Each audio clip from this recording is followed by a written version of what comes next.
பேச ஆரம்பித்தா பிரச்சனை வருதுன்னா என்ன அர்த்தம்? சகோதரர்களுக்குள்ள ஐக்கியம் நெருங்கி போக வேண்டாம். நெருங்கி போனால் பிரச்சனை வருதுன்னா என்ன அர்த்தம்? அங்கே தான் சுத்திகரிப்பு உண்டாகிறது. அதில் வேதத்தில் வாசிக்கிறோம்.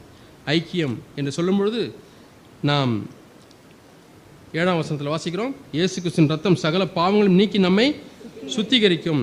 எப்பொழுது? 7ஆம் வசனத்தில் பார்க்குறோம், ஐக்கியப்பட்டிருக்கும் பொழுது.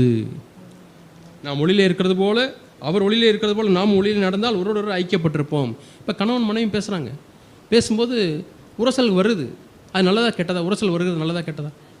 நல்லது. ஏன்னா சுத்திகரிப்பு உண்டாகும். உரசல் வரும்போது தான் என்னுடைய பாவம் எனக்கு தெரிகிறது, என்னுடைய சுயநலம் எனக்கு தெரிகிறது, என்னுடைய தவறு எனக்கு தெரிகிறது. ஆனால் அதை ஒத்துக்க முடியாது ஆதாம் ஜீவன். ஆனால் இயேசுவின் ஜீவன் தாழ்மையாக இரு, அதை ஒத்துக்கோ, அக்செப்ட் பண்ணு. ப்ராப்ளம் பிரச்சனைக்கு நீ தான் காரணம், ஒத்துக்கோ. இயேசு அப்படி தான் ஒத்துக்கொண்டார்.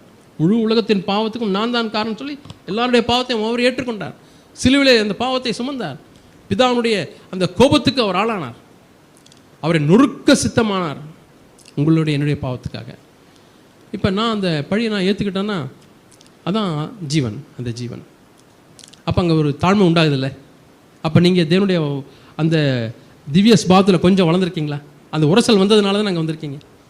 உரசல் அவசியமாக இருக்குது அந்த கணவன் மனைவிக்குள்ளே.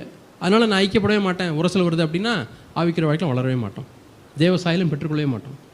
அதே போல் கணவன் மனைவி எப்படி பேசி அவங்களுக்குள்ள உரசல் வருகிறது, உரசல் வந்த உடனே அதை குறித்து உணர்ந்து என்னுடைய காரியத்தை நான் கழுவிக்கொள்ளணும், அவங்க காரியத்தை தேவன் உங்களுக்கு எப்போ வெளிப்படுத்துகிறோம் அப்போ அவங்க கழுவிக்கொள்ளட்டும், ஆனால் என்னுடைய காரியத்தை நான் கழுவிக்கொள்ளட்டும்.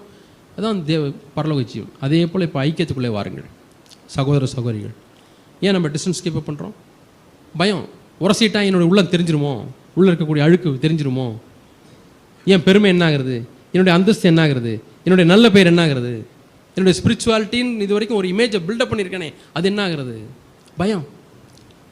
ஆகவே தான் நான் வாசிக்கிறோம், சத்தியம் உங்களுக்குள்ளே இராது. 8ஆம் வசனம், அந்த உரசலில் எனக்கு பாவம் இல்லை என்று நான் சொல்வேன் ஆகில், நான் கரெக்டாக தான் இருக்கிறேன், நீ தான் தப்பு என்று சொல்வோம் ஆகில். 8ஆம் வசனம், சத்தியம் நமக்குள்ளே இராது. சத்தியம் நமக்குள்ளே இராது. 10ஆம் வசனத்தில் அவருடைய வார்த்தை நமக்குள்ளே இராது. வார்த்தைக்கு அங்கே என்ன வேலை? நீங்கள் வார்த்தை எதிர்க்கிறவங்களாம் இருக்கீங்களே. இப்போ வார்த்தை உள்ளே தங்காது என்று சொன்னால் இதனுடைய வெளிப்பாடு அங்கே வராது. தேவன் தம்முடைய வார்த்தையினுடைய வெளிச்சத்தை உங்களுக்கு கொடுக்க மாட்டார். அது எவ்வளோ வஞ்சிக்கப்பட்ட ஒரு நிலைமை.